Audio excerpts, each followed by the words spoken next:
MP चुनाव के लिए बीजेपी की अंतिम लिस्ट जारी। विदिशा और गुना से इन्हें दिया टिकट। जाने बीजेपी के इन दिग्गजों के नाम। मध्य प्रदेश चुनाव के लिए भारतीय जनता पार्टी ने अपने उम्मीदवारों की छठी और अंतिम लिस्ट जारी कर दी है।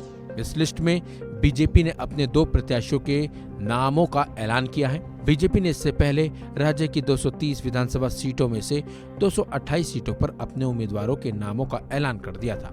वहीं अब बची हुई 2 सीटों पर भी उम्मीदवारों का नाम जारी कर दिया है।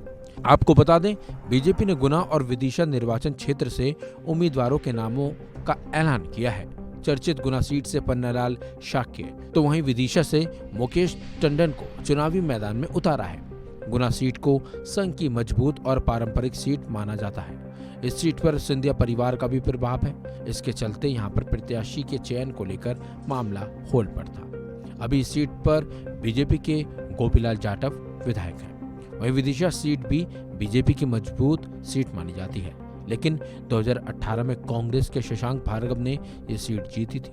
यहाँ पर 3 दावेदारों के बीच पेंच फंसा हुआ था। यहाँ से पूर्व वित्त मंत्री राघव जी भाई की बेटी, पूर्व नपा अध्यक्ष ज्योति शाह के अलावा पिछला चुनाव हारे मुकेश टंडन भी दावेदारी कर रहे थे।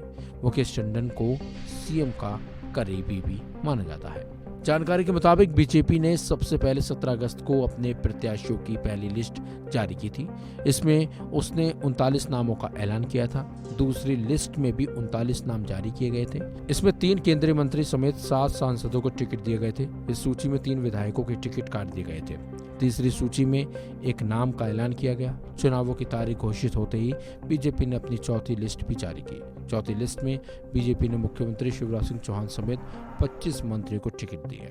57 प्रत्याशियों की इस सूची में सभी वर्तमान विधायकों को टिकट दिए गए हैं। 5वीं लिस्ट में 92 नामों का ऐलान किया गया, जबकि 2 सीटों पर प्रत्याशी होल्ड किए गए थे, लेकिन अब इन सीटों पर भी नामों का ऐलान कर दिया गया।